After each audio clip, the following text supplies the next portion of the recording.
The Whitmore family's annual strategic summit was a polished affair, hosted in their Charleston headquarters, a historic red brick building remodeled into a sleek, glass-paneled command center overlooking the Ashley River. It had been 5 years since I last walked these halls. I was 27 then, freshly graduated from Columbia, with dual master's degrees in business analytics and industrial engineering. That was also the day I was publicly dismissed by my uncle, Charles Whitmore. Today I walked in not as Sienna Blake, the non-blood niece they pushed out, but as CEO of Meridian Core Solutions. Quietly, we had become Whitmore Industries' largest private client, channeling just over $74 million, 0 cents, a year through their procurement network. They had no idea it was me. "The numbers this quarter are holding strong," my cousin Bennett declared, tapping through yet another flashy presentation. "Thanks largely to our long-term anchor account, Meridian Core Solutions." I stirred my espresso with practiced calm, hiding the grin threatening my composure. I still remembered Bennett's words from 5 years ago. "You're brilliant, Sienna, but this isn't your place. This family runs on legacy and name." Uncle Charles had nodded in agreement. "Talent is fine, but blood is permanent." I looked down at my tablet, pulling up internal financial files.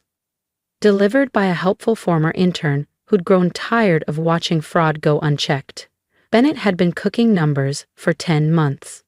Losses masked by creative accounting. Gaps plugged only by the uninterrupted flow of Meridian's contracts. "Miss Blake?" A soft voice broke my thoughts. It was Lena, Uncle Charles's executive assistant. She gestured to the boardroom doors. "They're ready for your presentation." I rose, smoothing the lapel of my tailored charcoal suit. Sharp lines, understated power. A far cry from the department store dress I wore when I was told I'd never be Whitmore material. As I approached the podium, Bennett froze mid-slide. "Sienna? What? What are you doing here? This meeting is for senior executives only." I paused, locking eyes with every confused face at the table. "I'm here representing Meridian Core Solutions. We need to renegotiate our contracts immediately before renewal." Silence. Uncle Charles narrowed his eyes. "That's not how this works. Meridian always sends a contracted intermediary." I smiled. "They do. And you're looking at her." Silence. Bennett looked like he'd forgotten how to blink. My cousin Caroline dropped her silver stylus onto the conference table, the sound oddly loud against the tension in the room. Then came the wave, the slow, sinking realization sweeping across every carefully powdered face in the boardroom.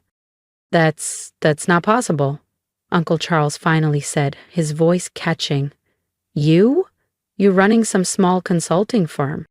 "We did a full background check," Caroline added, brows furrowing. "You were with what? A boutique operations group?" I tapped my tablet. The screen behind me shifted to my own presentation. "Boutique group was a front," I said evenly. "Meridian Core Solutions, formerly Blake Systems Integration, is mine. I've owned and scaled it for the last 5 years." A collective gasp. Someone actually whispered, "No." Just like that, the girl they dismissed had become the woman their survival depended on. The first slide illuminated with quiet power. Meridian Core Solutions, 2023 Audited Financial Summary. Annual revenue, 2.3x, that of Whitmore Industries. 12 international offices. A global logistics footprint that dwarfed their regional reach. And beneath that, a client roster spanning 9 Fortune 500 companies. Bennett shot to his feet, his face drained of color. "That's not, you can't be..." "Can't be what?" I interrupted, cool and calm. "The intern you mocked at the leadership mixer? The niece who didn't have the Whitmore pedigree? Or the woman who owns the company currently keeping your balance sheets from imploding?" The boardroom rippled with murmurs. Heads turned. Eyes narrowed. "We would have known," Bennett insisted. "Would you?" I raised an eyebrow. "The same way you knew about the $7,900,000, 0 cents, concealed through deferred receivables and fake inventory allocations?" He froze, Around him, the directors turned to one another, alarmed whispers rising. I've spent the past 5 years turning Meridian into what it is, I continued, voice unwavering. While you were too busy clinking champagne over my absence, I became your biggest client, and your last safety net. Across the table, Uncle Charles gripped the armrests of his chair, knuckles white. Why come forward now? He asked, almost a whisper. I advanced to the next slide, a clean analysis of Whitmore's dependency on Meridian. The numbers were devastating. Because it's time to renegotiate, I said simply, and based on what I've uncovered, I'm not sure there's anything worth saving. You can't just pull out, Bennett snapped. Those contracts expire in 4 business days, I replied, and as CEO, I'm no longer convinced your company is stable enough to trust. The room erupted. Directors shouted questions. Caroline turned pale. And Charles? He didn't say a word. He just stared at me, like he was seeing me for the very first time. Caroline muttered something about corporate liability under her breath, but her voice was swallowed by the chaos swelling behind her. I remained still, measured, composed. Let the panic settle on them first. I'll be calling an emergency audit meeting tomorrow morning at 9 a.m., I said evenly, gathering my tablet and files into a sleek leather folder. My team will be presenting a full forensic review of your financial activity. I suggest you come prepared. This is about revenge, isn't it? Bennett said, his voice cracking despite his best efforts to keep it firm. Because we didn't give you a seat at the table? I paused at the doorway. The memory of that afternoon 5 years ago hit me like a cold wind. Bennett's smug dismissal, Uncle Charles's firm rejection, Caroline's snide laugh as I walked out of the office with my resume in one hand and disappointment tightening in my chest. No, Bennett, I replied, locking eyes with him. This isn't revenge. I took a step closer. This is business, the same business you said I'd never understand. I glanced at my watch. 9 sharp. Don't be late. Turned, letting the tension marinate behind me. The voices fractured. Caroline demanding clarification, Charles barking orders, Bennett babbling defenses no one believed anymore. Michael stood waiting by the elevator, professional as always, offering a chilled bottle of sparkling water. They're unraveling, he said with a small smirk. Exactly as planned, I replied, stepping inside the elevator. If that boardroom twist hit hard, tomorrow's going to break them. And if you're watching this unfold, subscribe, because the audit meeting, that's where the real story begins. I pressed the button for the lobby. Everything in place for tomorrow? I asked, eyes forward. Full audit reports, Michael confirmed. Breakdowns of every manipulated line item, plus a dependency flowchart that'll make their stomachs flip. I smiled faintly. They won't know what hit them. Images flashed through my mind. Uncle Charles's stunned silence, Bennett's pale desperation, Caroline's frantic whispers. The same family that once told me I didn't fit their pedigree. The termination letter? I asked. I'll have the final version in your inbox by 7, Michael replied. Good, I said. I want to review it before they see it. He hesitated. You're really pulling every contract? I met his gaze. Let's just say, they're about to learn what earned leverage really looks like. The next morning, I arrived at Whitmore Industries headquarters an hour early. The same building that once turned me away without a second thought. This time, they'd be the ones watching the doors close. The security guard in the Whitmore Industries lobby, same one from 5 years ago, stood up so fast he nearly spilled his coffee.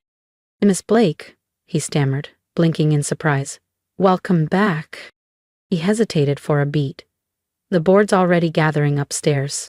Early, I murmured, stepping past him. Funny what the scent of collapse does to people. Inside the executive elevator, the polished chrome caught my reflection. The woman they dismissed years ago, too soft, too distant from the Whitmore bloodline, was now the one holding the pen poised over their future. When I entered the boardroom, the air was thick with tension. Uncle Charles sat stiffly at the head of the table, though his posture had lost its bite. Bennett hunched beside the company counsel, shadows under his eyes. The independent board members were already murmuring, flipping through the summaries they'd received earlier that morning. Behind me, my audit team entered in silence. Analysts, forensic accountants, and operations strategists. Each one hand-picked. Each one embedded in this company's ecosystem for years, watching, gathering, waiting. I stepped to the podium and met the room with a calm smile. "Good morning. Shall we begin?" "Deanna," Charles said, his voice stripped of its usual control. "Before we proceed, perhaps we could speak privately." I tilted my head. "I think we've had enough private family conversations, don't you?" Then I nodded toward Michael. "Distribute the reports, please." The rustle of paper swept the room like an incoming storm.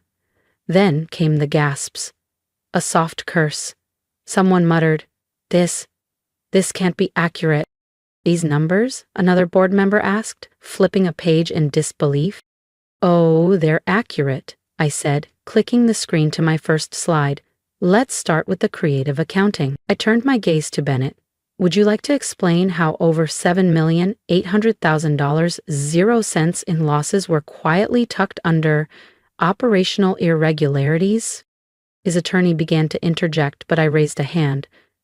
"Or shall we move on to the fabricated client metrics, the ghost assets, or the part where, without Meridian Core Solutions contracts, Whitmore Industries is technically insolvent?" "You're trying to ruin us," Bennett croaked. I didn't flinch. "No, you did that all by yourself." "We're still family," he added weakly. "Family?" I echoed. "You mean when you told investors I wasn't cut out for executive leadership? When Uncle Charles said I didn't have the right lineage for the Whitmore name?" "That was years ago," Charles said hastily. "Yes," I replied, "and while you polished old crests, I built something real." I clicked to the next slide. "Today, Meridian Core is 3 times your size, and as of this quarter, 47% of Whitmore's revenue is tied directly to us." The room froze. "This revenue disappears next Monday," I said flatly, "if I pull the contract." The room erupted. Voices tangled over one another. Chairs scraped back in alarm. The legal team huddled in a frenzy. One board member actually swore out loud, his copy of the report crumpling in his hands. And then, Bennett cracked. "I didn't mean for it to go this far," he muttered, sinking into his seat, his confidence collapsing. "You can't just pull out, Sienna." Uncle Charles stood, his face blotched with fury. "We'll pursue legal action." "On what grounds?" I asked, my voice suddenly cooler than the AC humming through the vents. "That your niece, who you dismissed, outperformed your entire executive board? That your son's fraudulent reporting was exposed before the SEC got involved?" I leaned forward slightly. "Please, let your attorneys depose Bennett. I'd love for them to walk through the phantom invoices and buried liabilities with a federal panel." One of the senior board members, Mr. Halford, with silver hair and a crimson tie, cleared his throat. "It's Blake," he said carefully. "Given what we've seen today, we may need to discuss urgent leadership transitions." "Leadership transitions?" Bennett gasped. "This is our company." "Actually," I said, sliding a sealed envelope across the table, "maybe not for long." Inside were 2 neatly labeled documents. "Option 1, I began. Whitmore Industries agrees to a full executive restructure. Bennett resigns. The board installs independent oversight. Meridian Core Solutions continues a reduced partnership with direct supervision and quarterly audits." "And option 2? Uncle Charles asked, though his voice had lost its bark. "A walk," I said plainly. "Every contract withdrawn, and our forensic report goes straight to the feds." I glanced at the time. "You have 1 hour." "This isn't business," Bennett snapped, voice frayed. "It's revenge." "No," I replied quietly. "It's exactly what you always said business was.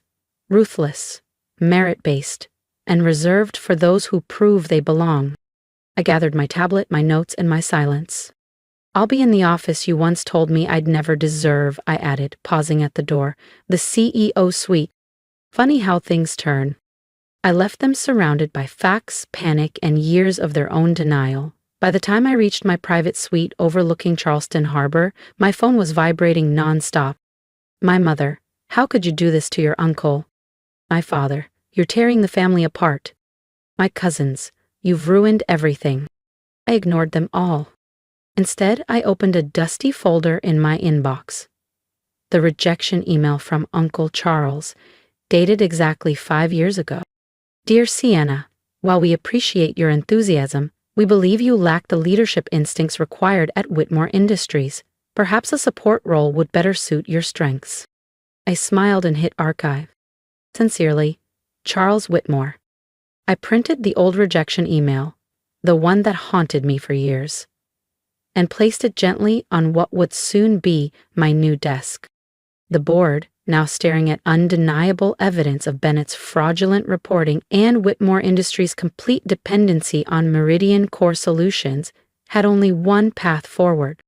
Accept my terms, or watch everything crumble. By sunset, it was done.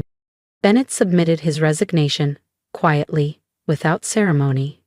His pride more wounded than his legacy ever was.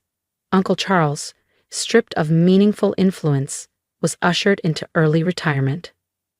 No one objected. No one thanked him.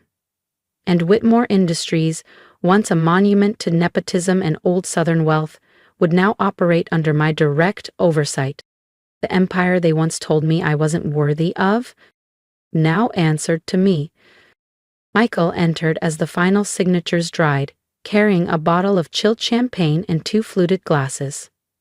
Congratulations, he said with a grin, on your very elegant execution.